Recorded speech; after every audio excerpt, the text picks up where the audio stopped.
আপনারা দেখছেন একুশে টেলিভিশন।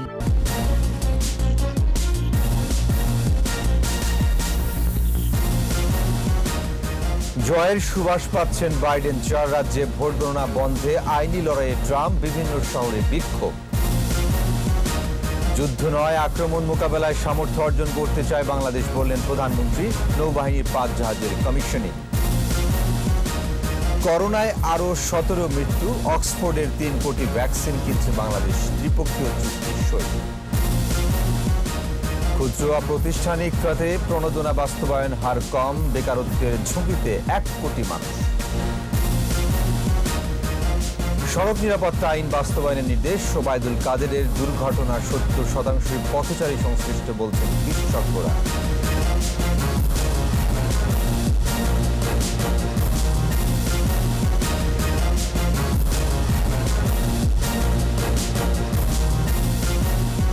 শুনছিলেন ফার্স্ট সিকিউরিটি ইসলামী ব্যাংক লিমিটেড সংবাদ শিরোনাম। আমন্ত্রণ রাত 11টার 21 সংবাদ। সাথে আছি আমি ওয়াহিদুজ্জামান। দর্শক, একুশে টেলিভিশনের সংবাদ একই সাথে সরাসরি দেখতে পাবেন আমাদের ফেসবুক পেজ www.facebook.com/2124online। শুরুতেই আমাদের বিশেষ আয়োজন, যুক্তরাষ্ট্রের প্রেসিডেন্ট নির্বাচন।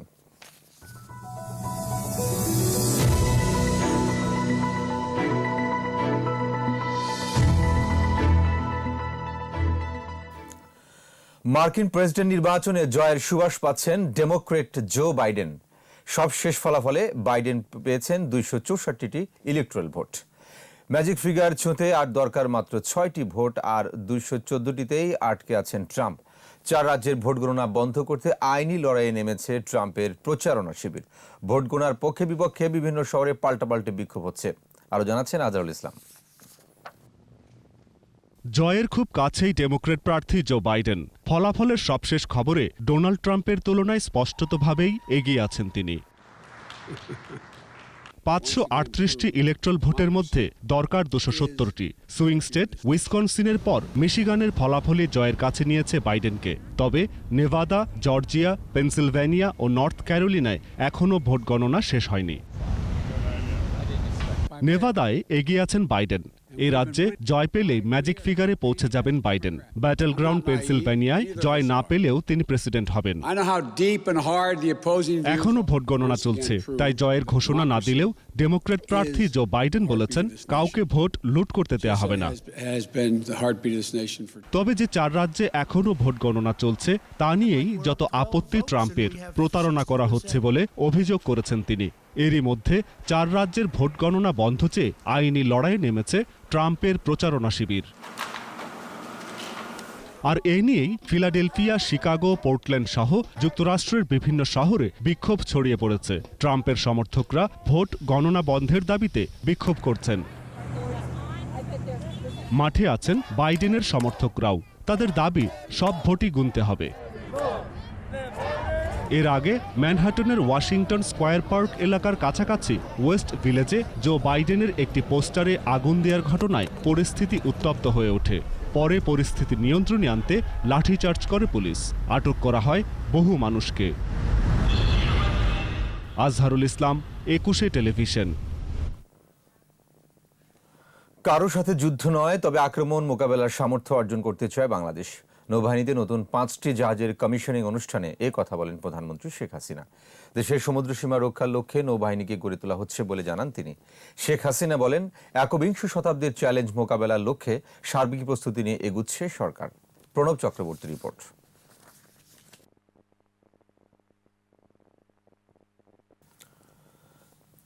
দর্শক, রিপোর্টটির জন্য আমরা অপেক্ষা করছি।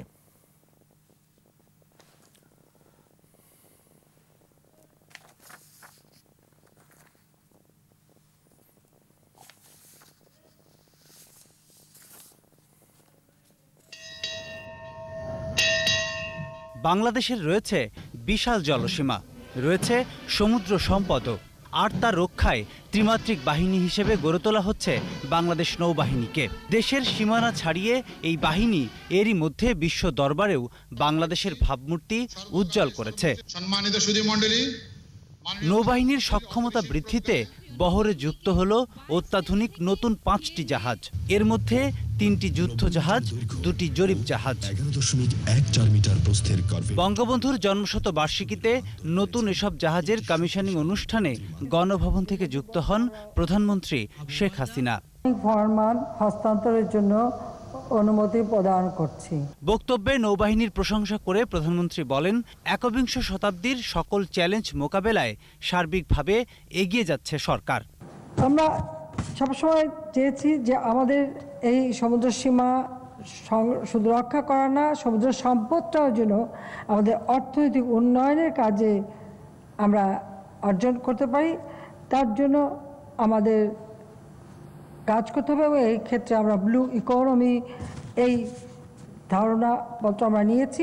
কারো সাথে বৈরিতা নয়, এ নীতিতে চললেও যে কোনো আক্রমণ থেকে বাংলাদেশ নিজেকে রক্ষায় প্রস্তুত বলেও প্রত্যয় জানান প্রধানমন্ত্রী। আমরা কারোর সাথে যুদ্ধ করতে চাই না। জাতির পিতা আমাদের পররাষ্ট্র নীতি বলেছেন, সকলের সাথে বন্ধুত্ব, কারোর সাথে বৈরিতা নয়। আমরা সেই নীতিতেই বিশ্বাস করি।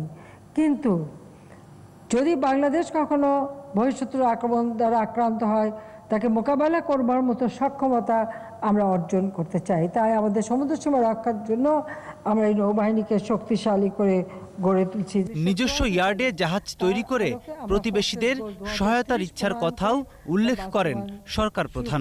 নিজস্ব ইয়ার্ডে জাহাজ তৈরির সক্ষমতা, এটা আমাদের আত্মবিশ্বাসকে বলীয়ান করে।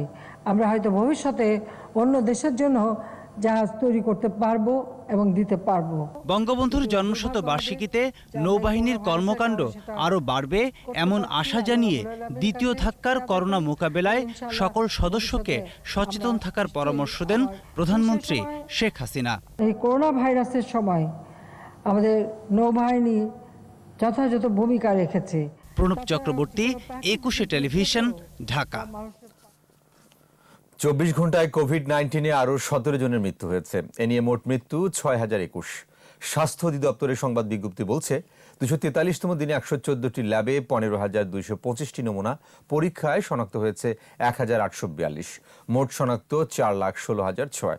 নতুন 1,891 জন সহ সুস্থ হয়েছে 3,33,588 জন। মৃত্যুর হার 1.45 এবং সুস্থতার হার 80.19%। অক্সফোর্ড বিশ্ববিদ্যালয়ে নতুন তৈরি 3 কোটি ডোজ টিকা কিনছে বাংলাদেশ। করোনার টিকা তৈরি হলেই বাংলাদেশ যাতে ডিসেম্বর বা জানুয়ারি নাগাদ পেতে পারে, সেজন্য টিকা প্রস্তুতকারী ভারতের সিরাম ইনস্টিটিউট, বেক্সিমকো ফার্মা এবং স্বাস্থ্য মন্ত্রণালয়ের মধ্যে একটি চুক্তি সই হয়েছে। একজনের 2টি করে ডোজ হিসাব করে 3 কোটি ডোজ টিকা 1.5 কোটি মানুষকে দেওয়া হবে। প্রতিটি ভ্যাকসিনের দাম পড়বে $5। বিস্তারিত সাইদুল ইসলামের রিপোর্টে। মহামারী করোনা মোকাবেলায় সাফল্যের কাছাকাছি অক্সফোর্ড বিশ্ববিদ্যালয়ের ভ্যাকসিন। দ্রুতই উৎপাদনে যাওয়ার লক্ষ্য। আর এই ভ্যাকসিন প্রস্তুত করবে ভারতের টিকা প্রস্তুতকারী সংস্থা সিরাম ইনস্টিটিউট। ভ্যাকসিনটি তৈরি হওয়ার সাথে সাথে যাতে বাংলাদেশ পেতে পারে, সেজন্যই এই চুক্তি। দুপুরে স্বাস্থ্য মন্ত্রণালয়, সিরাম ইনস্টিটিউট অব ইন্ডিয়া এবং বাংলাদেশের বেক্সিমকো ফার্মাসিউটিক্যালস লিমিটেডের সঙ্গে সমঝোতা চুক্তি সই হলো। চুক্তি অনুযায়ী সিরাম ইনস্টিটিউট অক্সফোর্ডের তৈরি টিকা বাংলাদেশের বেক্সিমকো ফার্মাকে সরবরাহ করবে বলে জানান স্বাস্থ্যমন্ত্রী। প্রথম দফায় বাংলাদেশকে 3 কোটি ডোজ ভ্যাকসিন দেবে সিরাম ইনস্টিটিউট। মূলত আমাদের মধ্যে এটা একটা আন্ডারস্ট্যান্ডিং যে সিরাম ইনস্টিটিউট বাংলাদেশকে 3 কোটি ডোজ ভ্যাকসিন দিবে। যখনই এটা তৈরি হবে, প্রস্তুত হবে, তখনই বাংলাদেশকে প্রথম ট্রান্সেই প্রথম সুবিধামতো সময় বাংলাদেশকে দিবে। আমরা মনে করি এই ভ্যাকসিনটি নিরাপদ হবে। 3 কোটি ডোজ পরিমাণ যেটা আছে সেটা 1.5 কোটি লোককে আমরা এখন দিতে পারবো। ভারত যে দামে ভ্যাকসিন পাবে, বাংলাদেশও একই দামে পাবে বলে জানান মন্ত্রী। প্রতি মাসে ওনারা 50 লক্ষ ডোজ দিতে পারবে, এটি আশ্বস্ত করেছে। সাপ্লায়ারের কাছ থেকে শুধু ভ্যাকসিন আনার যে খরচ বা ভ্যাকসিনটার খরচ বাংলাদেশ আনা পর্যন্ত, সেটা ট্রান্সপোর্ট সহ $5 করে পড়বে। ডিমান্ড অনেক, সাপ্লাইটা কম। আমরা এখন 3 কোটি ডোজ নিচ্ছি। ইনকেস যদি ওনারা দিতে না পারে আমাদের অল্টারনেটিভ সোর্স তো থাকতেই হবে, সেটা তো থাকবেই। অনুষ্ঠানে ভারতীয় হাইকমিশনার বলেন, এই অঞ্চলের আবহাওয়া ও পরিবেশ বিবেচনায় এটি তৈরি করা হচ্ছে, তাই স্বাস্থ্য ঝুঁকি থাকছে না। That this is the cheapest vaccine available. This is the vaccine that is going to be fastest into the market, one of the fastest certainly. It is a vaccine that has comparatively lower demands on highly complicated health infrastructure. সবকিছু ঠিকঠাক থাকলে December শেষে অথবা জানুয়ারিতে vaccine পাওয়ার সম্ভাবনা আছে, তবে তার আগে বিশ্ব স্বাস্থ্য সংস্থার অনুমোদন লাগবে। এটা আমরা তাড়াতাড়ি পাবো। সাইদুল ইসলাম, 21 টেলিভিশন, ঢাকা। করোনা মোকাবেলায় সরকারের দেয়া প্রণোদনা ক্ষুদ্র, মাঝারি ও অপ্রাতিষ্ঠানিক খাতে বাস্তবায়ন হার অনেক কম। এ কারণে 1 কোটি মানুষ বেকারত্বের ঝুঁকিতে আছে। ঝুঁকির মধ্যে আছে নতুন উদ্যোক্তা ও প্রান্তিক জনগোষ্ঠী। গবেষণা প্রতিষ্ঠান সিপিডি আয়োজিত ভার্চুয়াল আলোচনায় এসব কথা বলেন অর্থনীতিবিদরা। এ অবস্থায় খাদ্য সহায়তা কর্মসূচি জোরদার করার তাগিদ দিয়েছেন তারা। তৌহিদুর রহমানের রিপোর্ট। কর্মসংস্থানের দৃষ্টিভঙ্গি থেকে প্রণোদনা প্যাকেজের তাৎপর্য শীর্ষক অনলাইন আলোচনায় বক্তারা সরকারের দেয়া সহায়তার নানা দিক তুলে ধরেন। তারা বলেন, প্রধানমন্ত্রীর দেয়া ঘোষণায় উৎপাদন খাত করোনার মধ্যেও টিকে আছে। বড় উদ্যোক্তাদের জন্য দেয়া প্রণোদনার 80%, কৃষিখাতের প্রণোদনার 45% বাস্তবায়ন হলেও ক্ষুদ্র উদ্যোক্তাদের জন্য দেয়া প্রণোদনা বাস্তবায়ন হয়েছে 28%। এর ফলে ঝুঁকিতে রয়েছে কর্মসংস্থান, দুর্বল হওয়ার আশঙ্কা দেখা দিয়েছে সামষ্টিক অর্থনীতি, এমন মন্তব্য করেন অনেক বক্তা। প্রায় 1 কোটির উপরে আমাদের যে কর্মসংস্থান আছে ঝুঁকির মধ্যে চলে যাচ্ছে। বিভিন্ন অনানুষ্ঠানিক কাজের ক্ষেত্রে ব্যাপকভাবে কাজ হারিয়েছেন। পোশাক খাতের বয়স্ক শ্রমিকরা বেশি ঝুঁকিতে আছেন মন্তব্য করে বিশেষায়িত প্রতিষ্ঠান সহ অপ্রাতিষ্ঠানিক শ্রমিকদের জন্য ব্যবস্থা নেওয়ার তাগিদ দেন আলোচকরা। পরামর্শ দেন স্থানীয় সরকার ব্যবস্থাকে শক্তিশালী করার। শারীরিকভাবে যারা প্রতিবন্ধী তাদেরকে দেখভাল করার জন্য কি সরকারের প্রতিষ্ঠান নেই? আছে তো। সরকারের কি স্থানীয় সরকারের মাধ্যমে অন্যান্য কিছু করার সুযোগ নাই? অনেক খাতেই কিন্তু যেখানে কায়িক পরিশ্রম আছে সেখানে শ্রমিকের বয়স বেশি হয়ে গেলে কিন্তু তাকে নেয়ার প্রতি আর কোনো আগ্রহ থাকে না। কাজহারা মানুষের সহায়তায় সরকারের পাশাপাশি বেসরকারি খাতকেও এগিয়ে আসার আহ্বান জানান শ্রম সচিব। সকলের অংশগ্রহণের মাধ্যমে আমরা এই সংকট অবশ্যই মোকাবেলা করতে পারবো। প্রণোদনা বাস্তবায়নে খাত সংশ্লিষ্টদের অন্তর্ভুক্ত করার দাবি অর্থনীতিবিদদের। দুটো প্রতিষ্ঠানের একটা যৌথ। তৌহিদুর রহমান, 21 টেলিভিশন, ঢাকা। সড়ক দুর্ঘটনা রোধে সড়ক নিরাপত্তা আইন বাস্তবায়নের নির্দেশ দিয়েছেন সড়ক পরিবহন ও সেতু মন্ত্রী ওবায়দুল কাদের। বুয়েট কাউন্সিল ভবনে সড়ক নিরাপত্তা নিয়ে এক সেমিনারে জানানো হয়, মহানগরীতে সড়ক দুর্ঘটনার 70%ই পথচারী সংশ্লিষ্ট। এ অবস্থায় গবেষণা ভিত্তিক পরিকল্পনা গ্রহণের পরামর্শ দেন বিশেষজ্ঞরা। বিস্তারিত মিনালা দিবার রিপোর্টে। দুর্ঘটনাজনিত স্থান চিহ্নিত ও নিরাপদ করা, 100 কিলোমিটার সড়কে পথচারী নিরাপত্তা ব্যবস্থা, স্কুলের বাচ্চাদের সড়ক নিরাপত্তা নিশ্চিতে একটি প্রকল্প বাস্তবায়ন করছে বাংলাদেশ প্রকৌশল বিশ্ববিদ্যালয়ের বুয়েট এবং ঢাকা পরিবহন সমন্বয় কর্তৃপক্ষ। দুপুরে বুয়েটের কাউন্সিল ভবনে ঢাকা মহানগরীর সড়ক নিরাপত্তা ও ঢাকা পরিবহন সমন্বয় কর্তৃপক্ষের ভূমিকা ও উদ্যোগ নিয়ে এই সেমিনার।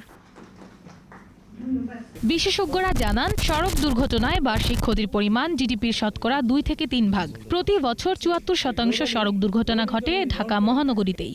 শহর অঞ্চলে যত পথচারী মারা যায় তার 70 ভাগই ঢাকায়। মহানগরীতে সংঘটিত সড়ক দুর্ঘটনার শতকরা 70 ভাগই পথচারী সংশ্লিষ্ট। প্রতি বছর যে পরিমাণ সড়ক দুর্ঘটনা সংঘটিত হয় তার 1/4 মূলত আমাদের ডিএমপি এরিয়ায়। ডিটিসি এর ওই প্রকল্প এগিয়ে নিতে সবার সহযোগিতা চান সড়ক বিভাগের সচিব। প্রকল্পের মাধ্যমে অনেক কিছু আমরা অনেকগুলো বিষয়ের একটা সমাধানে পৌঁছাতে থাকবে।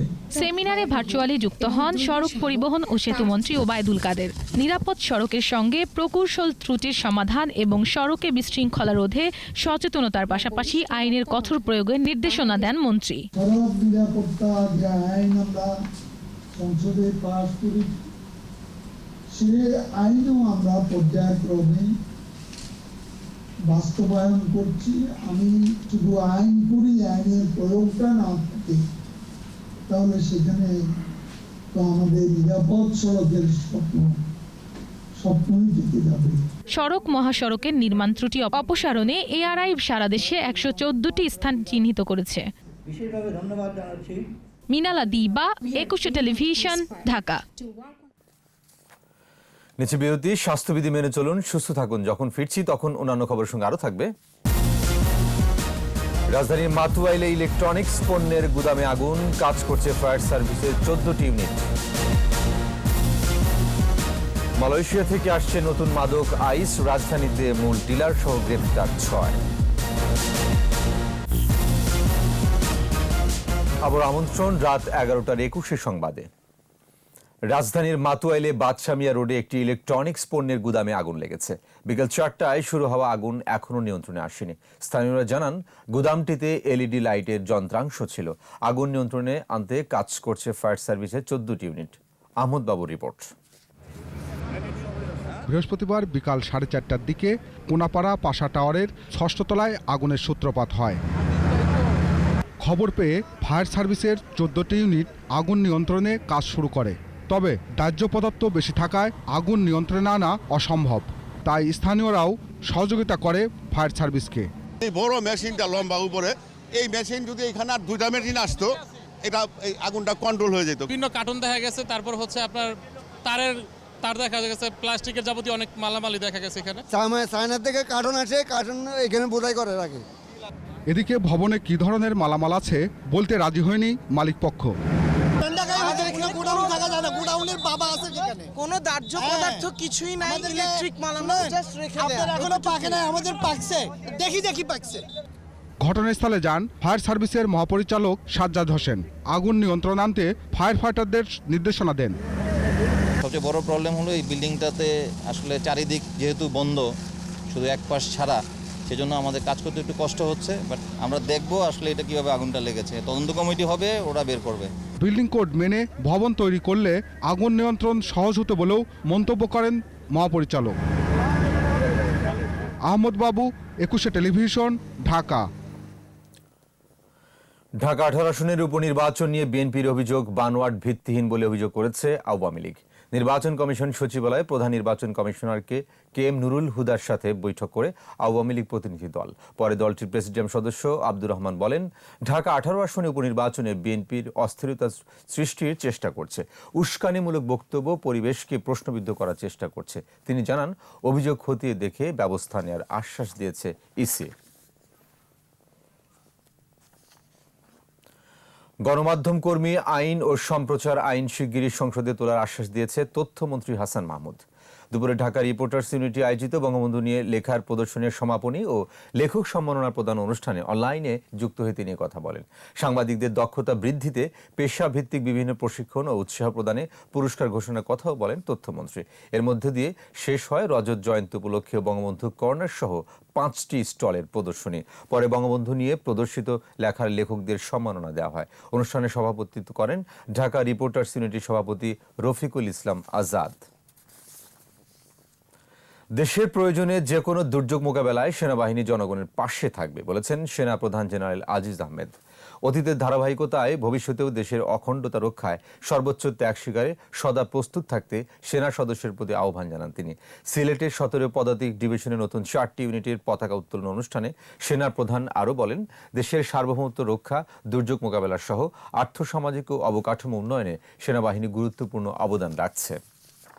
আমি বলতে চাই, যে কোনো দুর্যোগ মোকাবেলায় বাংলাদেশ সামরিক মন্ত্রীদের ন্যায় ভবিষ্যতে সরকার ও জনগণের পাশে থাকবে। দেশের স্বাধীনতা ও সার্বভৌমত্ব রক্ষা, সমসাময়িক ও ভবিষ্যতের যে কোনো প্রতিকূল পরিস্থিতি মোকাবেলার জন্য উন্নততর এবং কার্যকর মান অর্জনই হোক আমাদের সকলের অঙ্গীকার। মালয়েশিয়া থেকে আনা নতুন মাদক আইন জব্দ করেছে গোয়েন্দা পুলিশ। মূল ডিলার সহ গ্রেপ্তার করা হয়েছে 6 জনকে। অস্ট্রেলিয়া, মালয়েশিয়া, সিঙ্গাপুর ও চীনে উৎপাদিত আইসের রাসায়নিক নাম মেথামফিটামিন। ইয়াবার বিকল্প হিসেবে ব্যবহার হয় এই মাদক। আইস সেবন করলে আসক্তরা দীর্ঘ সময় উত্তেজনার মধ্যে থাকে বলে জানিয়েছে পুলিশ। রাসেল খানের রিপোর্ট। নতুন মাদক আইস, রাসায়নিক নাম মেথামফিটামিন। দামি এই মাদক উৎপাদন হয় অস্ট্রেলিয়া, মালয়েশিয়া, সিঙ্গাপুর ও চীনে। 10 গ্রাম আইসের দাম 1 লাখ টাকা। এটি সেবনে হরমোনজনিত উত্তেজনা স্বাভাবিকের চেয়ে 1000 গুণ বাড়তে পারে। আইস সম্পর্কে জানাতেই ডিএমপির মিডিয়া সেন্টারে এই সংবাদ সম্মেলন। বেশ কিছুদিন ধরে নতুন এই মাদকের নাম শুনে আসছিল গোয়েন্দা পুলিশ। এ বিষয়ে তথ্য পাওয়ার পরপরই রাজধানীতে অভিযান চালায় পুলিশ, গ্রেফতার করে 6 জনকে। অবশ্যই এটা দেহ এবং মনের জন্য অত্যন্ত ভয়াবহ একটা ক্ষতিকারক একটা ড্রাগ। এটা এতই দামি যে আমাদের যে ড্রাগটা আমরা পেয়েছি এটা প্রতি 10 গ্রাম তারা 1 লক্ষ টাকায় বিক্রি করে। মূলত আমরা 60 গ্রাম পেয়েছি, যার 600 গ্রাম পেয়েছি, যার আর্থিক মূল্য ন্যূনতম 60 লাখ টাকা, এর চেয়ে বেশিও হতে পারে। বাংলাদেশ এই মাদক ব্যবসায় রুট হিসেবে ব্যবহৃত হয় বলে জানানো হয় সংবাদ সম্মেলনে। তবে জব্দ করা চালানটি বাংলাদেশের জন্যই আনা হয়েছে বলে দাবি পুলিশের। আসামি যে গ্রেপ্তার হয়েছে এটা গ্যান্ডারিয়া থানায় একটা মামলা হয়েছে, যাতে এটার উৎসের সন্ধান এবং যাতে বাংলাদেশে প্রবেশ না করতে পারে সেই ব্যাপারে আমাদের তদন্তপূর্বক ব্যবস্থা নেওয়া হবে। আইস ইয়াবার চেয়ে অন্তত 50 গুণ বেশি ক্ষতিকর বলে জানায় পুলিশ। এটার ক্ষতিকারক দিক হলো ইয়াবার থেকে 50 থেকে 100 গুণ বেশি শরীরে। রাসেল খান, 21 টেলিভিশন, ঢাকা। সংসদ সদস্য হাজী মোহাম্মদ সেলিম, তার পরিবারের সদস্য এবং সহযোগীদের অবৈধ সম্পদের অনুসন্ধান চলমান আছে বলে জানিয়েছেন দুর্নীতি দমন কমিশন দুদক কমিশনার মোজাম্মেল হক খান। দুদক প্রধান কার্যালয়ে সাংবাদিকদের সাথে আলাপকালে এ তথ্য জানান তিনি। অনুসন্ধান কর্মকর্তার নিয়োগের বিষয় এখনো হয় নাই, কিন্তু আমাদের তথ্য সংগ্রহের কাজটি চলমান আছে। 2020 সালের জানুয়ারি থেকে সেপ্টেম্বর পর্যন্ত এই সময়ে আমাদের মামলায় সাজার হারের পরিমাণ 77% পর্যন্ত উঠেছে। মানি লন্ডারিং কেসে আমাদের সাজা প্রাপ্তির সংখ্যা প্রায় 100%, সেখানে আমাদের 100% সাফল্য আছে। আর অন্যান্য যেই মামলাগুলোতে মাত্র 23% যেটা অ্যাকুইটেড হয়, সেগুলো হয় মামলার বিভিন্ন ধরনের গঠনমূলক ত্রুটি বিচ্যুতির কারণে। লালমনিরহাটের বুড়িমারীতে যুবককে পিটিয়ে ও আগুনে পুড়িয়ে হত্যার মামলায় আরও 2 জনকে গ্রেফতার করা হয়েছে। বুড়িমারী থেকে বুধবার রাতে নাইম ও গনিকে আটক করা হয়। এ নিয়ে এ হত্যা মামলায় 23 জনের মধ্যে 11 জনকে গ্রেফতার করা হলো। এদিকে গতকাল গ্রেফতার 4 জনের 3 দিন করে রিমান্ড মঞ্জুর করা হয়। দ্বিতীয় দফায় মসজিদের খাদেম জোবেদ আলী সহ 4 আসামির রিমান্ড চেয়ে পুলিশ আদালতে আবেদন করে। শুনানি শেষে সিনিয়র জুডিশিয়াল আদালতের বিচারক বেগম ফেরদৌসী বেগম 3 দিন করে রিমান্ড মঞ্জুর করেন। এ নিয়ে 9 জন আসামিকে রিমান্ডে নেওয়া হয়।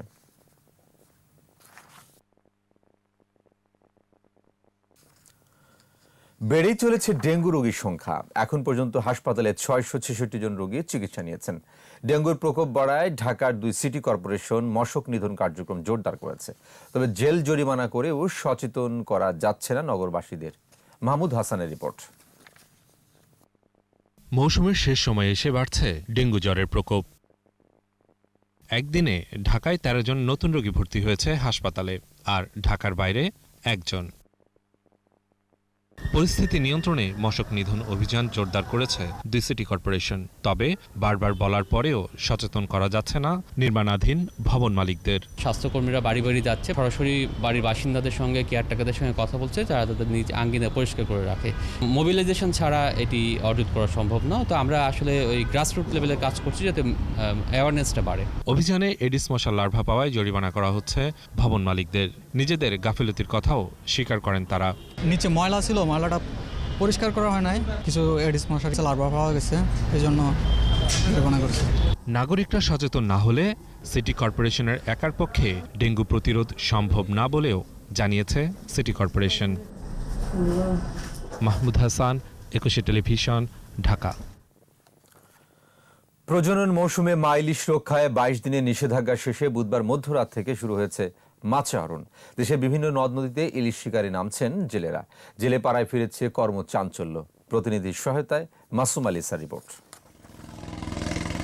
বাংলাদেশের মোট উৎপাদিত মাছের প্রায় 12% আসে শুধু ইলিশ থেকে। জিডিপিতে ইলিশের অবদান 1%-এরও বেশি। সম্প্রতি পেটেন্ট, ডিজাইন ও ট্রেডমার্ক অধিদপ্তর বাংলাদেশের জাতীয় মাছ ইলিশের ভৌগোলিক নিবন্ধন প্রদান করেছে। ইলিশ আহরণের 22 দিনের নিষেধাজ্ঞা শেষ। জেলেপাড়াগুলোতে ফের কর্মচাঞ্চল্য। চাঁদপুরের হরিণাঘাট ও বড় স্টেশন মাছের আড়তে আসছে ইলিশ। ক্রেতা বিক্রেতার আনাগোনায় সরগরম আড়তগুলো। বাতাস হইলে মাছ উঠবো, 2-4 গা উঠবো, মনে করেন ভাইবো বাতাস কম, মাছ নাই। 4টা বাজে লামছি, এদুগা মাছই পাইছি 1580 টাকা। জেলা মৎস্য কর্মকর্তা বলেন, এবছর কর্মসূচি প্রায় 100% সফল হয়েছে। এই আইন বাস্তবায়নের ফলে জাতীয় মাছ ইলিশের বছরের পর বছর উৎপাদনের বৃদ্ধির যে ধারাবাহিকতা এটা অক্ষুণ্ণ থাকবে। বরগুনার বিষখালী, বলেশ্বর ও পায়রা নদীতেও শুরু হয়েছে ইলিশ আহরণ। মাঝারি আকারের ইলিশ বিক্রি হচ্ছে 600 থেকে 800 টাকা, আর 1 কেজির উপরের ইলিশ 1200 থেকে 1500 টাকা বিক্রি হচ্ছে। খুব তাজা মাছ, সুস্বাদু মাছ, তো এই জন্য দামটা একটু ভালো। 800 টাকা করে বিক্রি করতেছি এটা, আর এটা বিক্রি করতেছি 600 টাকা করে। মোটামুটি কায়দা আর কি পাওয়া যায়, দামও একটু কম। পটুয়াখালীর আলিপুর মহিপুর থেকে নদীতে ইলিশ আহরণ করছে 3 শতাধিক ইলিশ ট্রলার। আজকে রাত 12টা খুলছে, তাই আমরা মাছ ধরতে নামছি। নদী নামার পর আজকে মাছ মোটামুটি হালকা পাতলা পাইছি। গেল 14 অক্টোবর থেকে 4 নভেম্বর রাত 12টা পর্যন্ত 22 দিন দেশের নদ নদীতে ইলিশ সহ সকল ধরনের মাছ ধরা নিষিদ্ধ করেছিল সরকার। মাসুম আলিসা, 21 টেলিভিশন। নিচ্ছে আবারও বিরতি। স্বাস্থ্যবিধি মেনে চলুন, সুস্থ থাকুন। যখন ফিরছি তখন অন্যান্য খবরের সঙ্গে আরও থাকবে। এনবিআরকে দুভাগ করার প্রস্তাব পরিকল্পনা কমিশনের, রাজস্ব আদায়ে গতি আসবে বলছেন সংশ্লিষ্টরা। বিশ্বজুড়ে করোনায় প্রাণহানি 12,30,000, আক্রান্ত 4,84,00,000 ছাড়িয়েছে। আবার আমন্ত্রণ রাত 11টার 21 সংবাদে। প্রেসক্রিপশন ছাড়া ওষুধ বিক্রি করতে ফার্মেসি মালিকদের নিয়ে নিষেধ করলেন ওষুধ প্রশাসন অধিদপ্তরের মহাপরিচালক মেজর জেনারেল মাহবুবুর রহমান। মৌলভীবাজারের শ্রীমঙ্গলে মুজিব বর্ষ উপলক্ষে বাংলাদেশ মডেল ফার্মেসি ও মডেল মেডিসিন শপের প্রয়োজনীয়তা ও সম্ভাবনার শীর্ষক আলোচনা অনুষ্ঠানে আহ্বান জানান তিনি। ব্রিটিশ সরকারের অর্থায়নে এবং Bangladesh chemist and druggist society ও ম্যানেজমেন্ট সায়েন্সেস ফর হেলথের সহযোগিতায় আয়োজন করা হয় এই অনুষ্ঠানের। বিসিডিএস জেলা সভাপতি ও কেন্দ্রীয় পরিচালক এমদাদুল হকের সভাপতিত্বে অনুষ্ঠানে অন্যান্যের মধ্যে সিভিল সার্জন তৌহিদ আহমেদ ও ওষুধ প্রশাসন অধিদপ্তরের উপপরিচালক সালাউদ্দিন সহ কর্মকর্তারা উপস্থিত ছিলেন। জাতীয় রাজস্ব বোর্ডকে ভেঙে দুভাগ করার প্রস্তাব করেছে পরিকল্পনা কমিশন। বিভাগ দুটিতে থাকবেন আলাদা চেয়ারম্যান।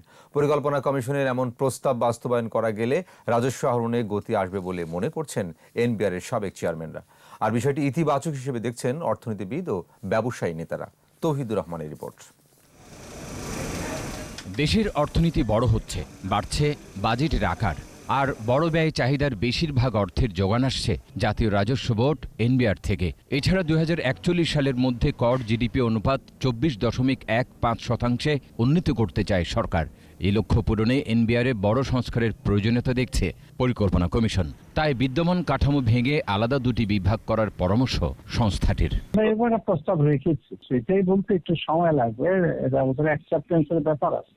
এদিকে পরিকল্পনা কমিশনের প্রস্তাব বাস্তবায়ন করা গেলে রাজস্ব আদায়ে গতি বাড়বে, সহজ হবে নীতি প্রণয়ন কার্যক্রম, এমনটাই বলছেন সংস্থাটির সাবেক এই চেয়ারম্যান। একই লোক প্রত্যক্ষ করও দেখতেছে, পরোক্ষ করও দেখতেছে। হ্যাঁ, একই লোক নীতিও তৈরি করছে, বাস্তবায়নও করছে। এখানেই একটা বিভাজন প্রয়োজন। আর ব্যবসায়ী নেতারাও বলছেন রাজস্ব বিভাগে বড় ধরনের সংস্কার এখন সময়ের দাবি। আমাদের দেশের যেখানে আপনার tax GDP one of the lowest in the world, সেখানে আমরা যদি এই পরিবর্তনটা আনতে পারি, এটা একটা বড় পরিবর্তন হবে, একটা বড় রিফর্ম হবে, এবং সেটা আমার বিশ্বাস এটা অনেক বেশি এফেক্টিভ হবে। জাতীয় রাজস্ব বোর্ডকে দুভাগ করার উদ্যোগ ইতিবাচক, তবে পরিকল্পনাটি বাস্তবায়ন বেশ চ্যালেঞ্জিং বলে মত অর্থনীতিবিদদের। অর্থনৈতিক ব্যবস্থাপনার দিক থেকে নীতি প্রণয়নকারী সংস্থা এবং নীতি বাস্তবায়নকারী সংস্থার মধ্যে একটা যদি পার্থক্য থাকে, সেটাই বাঞ্ছনীয়। কারণ অনেক সময় দেখা যায় যে নীতি যারা প্রণয়ন করেন তারা যদি বাস্তবায়নকারী সংস্থারই একটা অংশ হয়ে থাকেন, তাহলে তাদের যে অগ্রাধিকার, সে অগ্রাধিকারগুলো অনেক সময় অর্থনীতির জন্য কাম্য নাও হতে পারে। এটা হচ্ছে one of the many fundamental reforms যেটা এনবিআর এ করা দরকার। তবে এটা দিয়ে যদি শুরু হয় তাহলে হয়তো অন্য রিফর্মগুলো ওদের মাধ্যমে করা যাবে। এনবিআর এর বর্তমানে যে প্রশাসনগুলো আছে, তাদের যে কাঠামোগত অবস্থান, সেখান থেকে তারা সরে আসতে চাইবে না। কাজে তাদেরকে সরে আসতে বাধ্য করার জন্য আমি মনে করি যে এই নীতি এবং সংস্কার এই ডিভিশনটাকে আলাদা করে যদি আমরা করতে পারতাম, তাহলে তাদের মাধ্যমে এই কাজটা হয়তো করিয়ে নেওয়া যেতে পারে। তবে চ্যালেঞ্জিং হলেও সংস্কারের সদিচ্ছা থাকলে এই ধরনের বড় পরিকল্পনা বাস্তবায়ন কঠিন নয় বলে মনে করেন বিশ্লেষকরা। তৌহিদুর রহমান, 21 টেলিভিশন, ঢাকা। আদ্দিন ফাউন্ডেশনের সাবেক চেয়ারম্যান ও অ্যাটর্নি জেনারেল ব্যারিস্টার রফিকুল হককে স্মরণ করেছে হাসপাতাল কর্তৃপক্ষ। অনুষ্ঠানের মাধ্যমে জুরাইন বালুর মাঠে ব্যারিস্টার রফিকুল ইসলাম হাসপাতালে বিনামূল্যে চোখের ছানি অপারেশনের উদ্বোধন করেন আদ্দিন মহাপরিচালক ডাক্তার নাহিদা ইয়াসমিন। অন্যান্যের মধ্যে উপস্থিত ছিলেন ফাউন্ডেশনের ডিজিএম তরিকুল ইসলাম মুকুল, হাসপাতাল পরিচালক ডাক্তার মোহাম্মদ জাহাঙ্গীর ও তাবিবুর রহমান আকাশ সহ অনেকেই। ফাউন্ডেশনের পক্ষ থেকে দেশব্যাপী সুবিধাবঞ্চিত মানুষের চক্ষু সেবা নিশ্চিত করার প্রত্যয় ব্যক্ত করেন বক্তারা। ফাউন্ডেশনের মাধ্যমে ইতিমধ্যে 7 লাখের বেশি রোগী চক্ষু সেবা নিয়েছেন বলে জানানো হয়। ব্যারিস্টার রফিকুল হক আমৃত্যু আদ্দিন ফাউন্ডেশনের চেয়ারম্যান ছিলেন। এবার সোশ্যাল ইসলামী ব্যাংক লিমিটেড বাণিজ্য সংবাদ।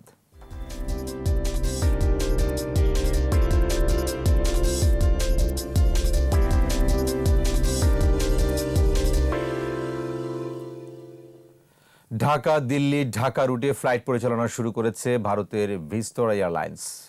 শাহজালাল আন্তর্জাতিক বিমানবন্দরে ফ্লাইটের উদ্বোধন করেন বেসামরিক বিমান পরিবহন ও পর্যটন প্রতিমন্ত্রী মাহবুব আলী। বলেন, করোনাকালে ভিস্তরা ফ্লাইট পরিচালনার সাহসী সিদ্ধান্ত নিয়েছে। এর ফলে দুদেশের জনগণের সঙ্গে সৌহার্দ্য আরও বাড়বে। অনুষ্ঠানে ভারতের হাই কমিশনার বিক্রম দোরাইস্বামী বলেন, ভিস্তরা তাদের সেবার মান দিয়ে যাত্রীদের মন জয় করবে। সংস্থাটি সপ্তাহে 2টি ফ্লাইট পরিচালনা করবে। আবারও স্বাগত রাত 11টার 21 সংবাদে। করোনা আক্রান্ত স্বাস্থ্য অধিদপ্তরের অবসরপ্রাপ্ত অতিরিক্ত পরিচালক ডাক্তার ইউনুসকে বিমান বাহিনীর হেলিকপ্টারে করে দিনাজপুর থেকে ঢাকায় স্থানান্তর করা হয়েছে। উন্নত চিকিৎসার জন্য তাকে রাজধানীর কুইত মৈত্রী হাসপাতালে নেওয়া হয়েছে। ডাক্তার ইউনুস করোনা আক্রান্ত হয়ে Dinajpur M Abdur Rahim medical college হাসপাতালে চিকিৎসাধীন ছিলেন। শারীরিক অবস্থার অবনতি হওয়ায় জরুরি ভিত্তিতে তাকে ঢাকায় আনা হয়। IN-82 সিভিল পাওয়ারের আওতায় বিমান বাহিনী করোনা প্রতিরোধে বেসামরিক প্রশাসনকে জরুরি বিমান পরিবহন এবং মেডিকেল ইভাকুয়েশন সেবা দিয়ে আসছে। এর ধারাবাহিকতায় বাহিনী প্রধানের দিক নির্দেশনায় এই মেডিকেল ইভাকুয়েশন মিশন পরিচালনা করা হয়। আর এরই সাথে শেষ করছি রাত 11টার 21 সংবাদ। যাবার আগে ফার্স্ট সিকিউরিটি ইসলামী ব্যাংক লিমিটেড সংবাদ শিরোনামগুলো আরও একবার। জয়ের সুবাস পাচ্ছেন বাইডেন, 4 রাজ্যে ভোট গণনা বন্ধে আইনি লড়াইয়ে ট্রাম্প, বিভিন্ন শহরে বিক্ষোভ। যুদ্ধ নয়, আক্রমণ মোকাবেলায় সামর্থ্য অর্জন করতে চায় বাংলাদেশ বললেন প্রধানমন্ত্রী। নৌবাহিনীর 5 জাহাজের কমিশনিং। করোনায় আরও 17 মৃত্যু, অক্সফোর্ডের 3 কোটি ভ্যাকসিন কিনছে বাংলাদেশ, দ্বিপক্ষীয় চুক্তি সই। ক্ষুদ্র প্রাতিষ্ঠানিক খাতে প্রণোদনা বাস্তবায়ন হার কম, বেকারত্বের ঝুঁকিতে 1 কোটি মানুষ। সড়ক নিরাপত্তা আইন বাস্তবায়নের নির্দেশ ওবায়দুল কাদেরের, দুর্ঘটনার 70% পথচারী সংশ্লিষ্ট বলছেন বিশেষজ্ঞরা।